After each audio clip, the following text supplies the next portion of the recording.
The entire theme of what we're talking about with the quarterly issue is around the whole idea of world changing. And we'd just like to ask you, what person, place, or thing changed your world?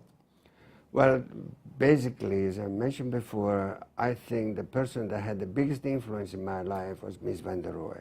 For me, it was incredible to discover that the creative process could be done by subtraction instead by addition.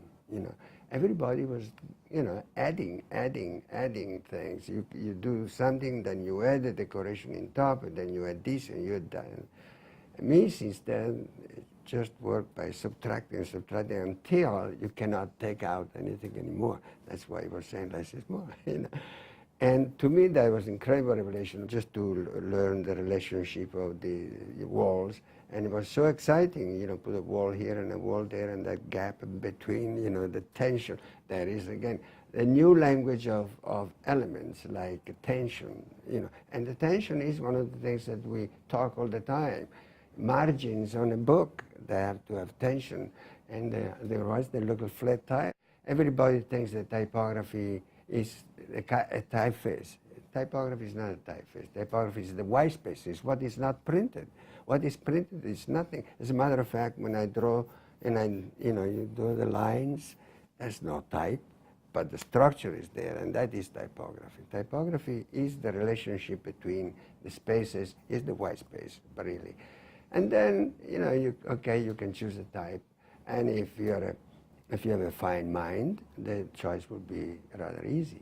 If you're not refined enough, you just play around and make mistakes, And this is why there are so many typefaces, because there are not that many good designers around. The worse the designer is, the more typefaces he uses. There are only two families of type, basically, serif and sans serif.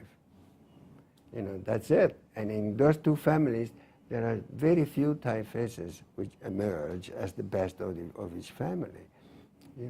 So the process is to work by subtraction, by taking out, not to add on, to add it. And fashion works by adding most of the time, because they have a different discipline, different issues. But however, some good designers like Calvin Klein, for instance, just to name one, they work by subtraction too. So it's possible, even in that area, to do that. The blue jeans is a very good example of work by subtraction. The moment you add to blue jeans, it's not a blue jean anymore. It's a pair of pants, probably ugly.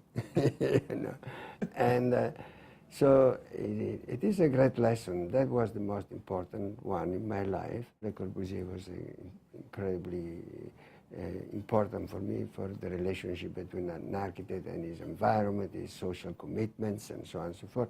All that begins to build up the personality that grows up eventually. And when you live as long as I've been living so far, and when you have the passion, the dedication, you keep continuing, you keep finding things that are exciting, and everything, because your eye is now more trained to look at things. And so it's never tired. Everything becomes stimulating. It's great, I tell you. If you don't love design, just do something else, but don't mess up with design. That's great advice. Massimo, thank you very much for the talk this evening. Fascinating as always. That's great. Thank you. Thank you. It's fun.